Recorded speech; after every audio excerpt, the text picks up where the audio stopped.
Bonjour à tous amis dégustateurs et donc bienvenue.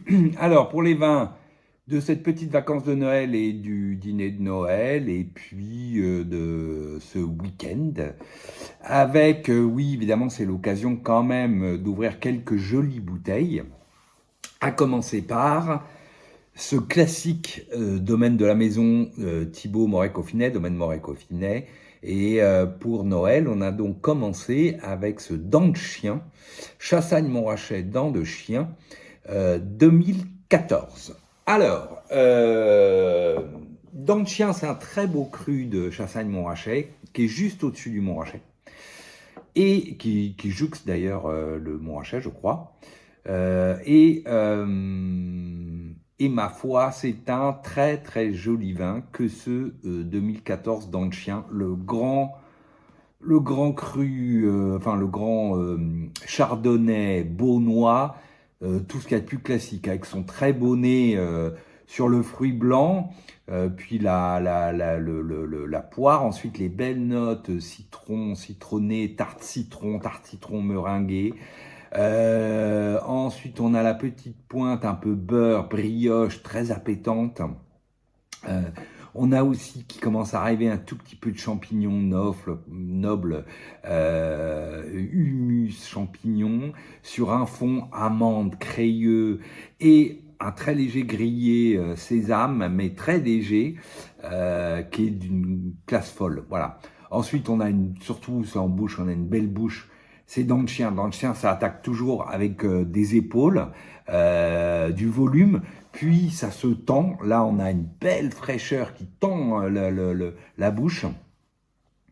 Et une jolie finale avec une salinité qui ressort tout d'un coup. Donc là, pour une fois, je vais utiliser le mot minéral. Voilà, qui est un mot que j'utilise assez peu généralement dans les vins parce que je sais pas ce que ça veut dire. Mais quand il y a une salinité comme ça a ce côté un peu minéral. La finale est du coup reprendre là, ça redevient puissant avec du volume, de l'amplitude dans la finale. Belle fraîcheur, c'est profond et une très longue persistance. Voilà, un très beau vin. Alors, euh, donc moi je lui ai mis évidemment une super note. Pour autant, j'hésitais entre à lui mettre jusqu'à 18 et rentrer dans le vin exceptionnel. Allez, on dira un petit peu de volume en plus et c'était exceptionnel sur ce 2014. Mais un très beau vin. Merci Thibaut, on s'est régalé avec ce vin. Ensuite, ensuite, on a ouvert un Vosne Romanée du domaine Guyon en Orvaux 2007. Alors, 2007, eh ben, il est très 2007 et puis il était temps de le boire. Un joli nez de Bourgogne évolué, pas d'une grande complexité, qui a mis aussi un peu de temps à s'ouvrir. On est framboise, puis ensuite un peu plus mûr sauvage, avec les petites notes ronces sous bois, classiques, qui vont évoluer gentiment, un peu plus humus, voilà. Une petite pointe d'épicerie glissée, un fond, on va dire léger mocha, et puis début de cuir, mais voilà, c'est pas non plus d'une grande complexité, c'est très joli. Ensuite, une jolie bouche, fraîche pour le coup. Voilà, on sent que c'est un millésime plutôt frais. Une matière qui commence un peu quand même à avoir fondu, elle a même bien fondu. Les tanins restent, on va dire, soyeux, mais c'est pas une grosse densité. Ça manque, c'est frais, mais ça enrobe. Mais il n'y a pas non plus une profondeur incroyable. On sent un millésime tendre qui est arrivé vraiment à maturité, où il est temps de les boire. Finale fraîche, jolie persistance, mais c'est pas non plus, voilà, pour un premier cru de Vosne Romanée, bon, on peut en attendre plus. Voilà, un joli vin, mais voilà, qu'il est temps de boire et qui superforme ni son millésime ni son appellation. Ensuite, ah bah ensuite non ça alors ça par contre faut l'attendre lui pour le coup. C'est un abus ensuite, un grand classique. Eh ben oui, il y a un Bart cette semaine. Hein. Il y avait quelqu'un qui m'avait dit tiens pas de Bart cette semaine. Cette semaine il y a un Bart. Et c'est le Chambertin Claude Bèze et c'est le millésime 2014. Alors, lui, à l'ouverture, pas d'une grande expression, faut l'attendre. Puis au bout de 4-6 heures, ça y est, il commence à vraiment à parler. à parler framboise, groseille, ensuite les belles notes un peu florales, pivoine, des belles notes d'épices aussi entre girofle et puis réglisse sur un fond mocha. Ensuite, on a une bouche. Alors, on a une bouche corpulente avec une fraîcheur, mais bien enrobée de tanins fins, précis, soyeux. Comme toujours sur le Clos de Besse, c'est assez délicat, fin, mais c'est dans la finale où on sent un peu la rigidité du millésime. Voilà, c'est un peu raide, hein, les tanins, la structure un peu raide de ce millésime 2014. On la sent avec cette finale fraîche qui reprend de la puissance et une longue persistance. Voilà, framboise groseille, les notes épices, la petite pointe florale de pivoine, le fond mocha qui commence à évoluer légèrement, champignons, humus et puis tout début, champignons humus d'ailleurs. Voilà, un vin qui en gros a besoin encore d'être attendu sur ce millésime 2014 pour donner sa plénitude. Et puis pour finir sur le dessert, je l'avais aussi ouvert pour l'entrée pour ma fille qui adore ces vins-là.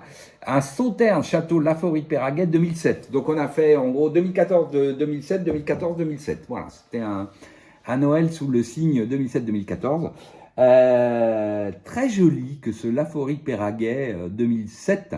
Un cru que j'aime bien moi. Alors, pas le plus fin des Sauternes, Laforie-Péraguet, mais c'est souvent une très jolie complexité que moi j'aime beaucoup et qu'on va retrouver ici avec un beau nez de fruits rôtis, de fruits jaunes rôtis, pêche, coin, voilà, ce type de fruits. Ensuite, on a le côté un peu orange sanguine, orange confite, côté agrumes un peu confit. Ensuite arrive effectivement orange ou kumquat, tout ce genre d'agrumes, parce qu'avec une très légère amertume.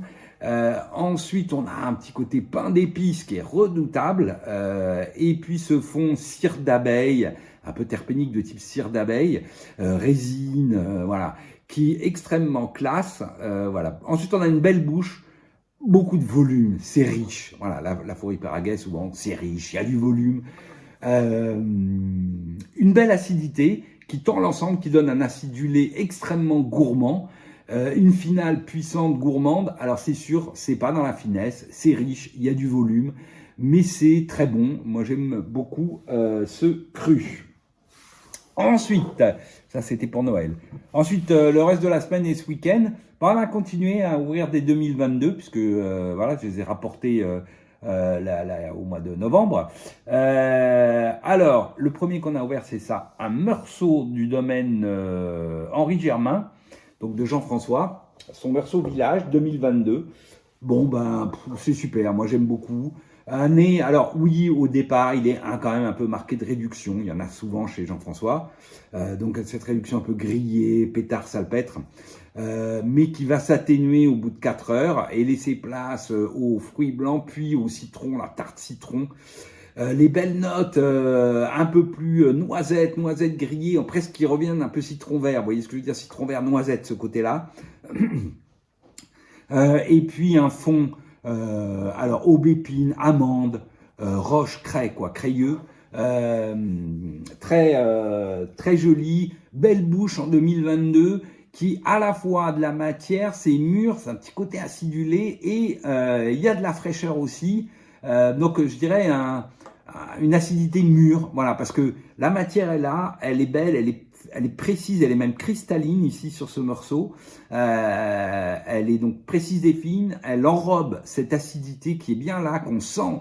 Voilà, le vin est tendu jusque dans la finale, fraîche, tendue, mais belle empreinte qui enrobe ça. Pas non plus, avec du volume, mais c'est mûr, c'est fin, c'est précis, c'est pas, voilà.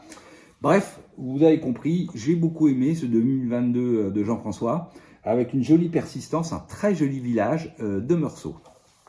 Ensuite, j'ai bu que des belles bouteilles de 2022, que j'avais envie d'ouvrir pour les goûter. Un autre bar, parce que finalement il n'y en avait pas la semaine dernière, donc il y en a 2 cette semaine. Le Chambol-Musigny Léverroil 2022. Bon, bah à nouveau, c'est super. 2022, c'est quand même un sacré millésime. Très beau nez, plinge, belle intensité, framboise, mûr sauvage, les notes de ronces, de sous-bois.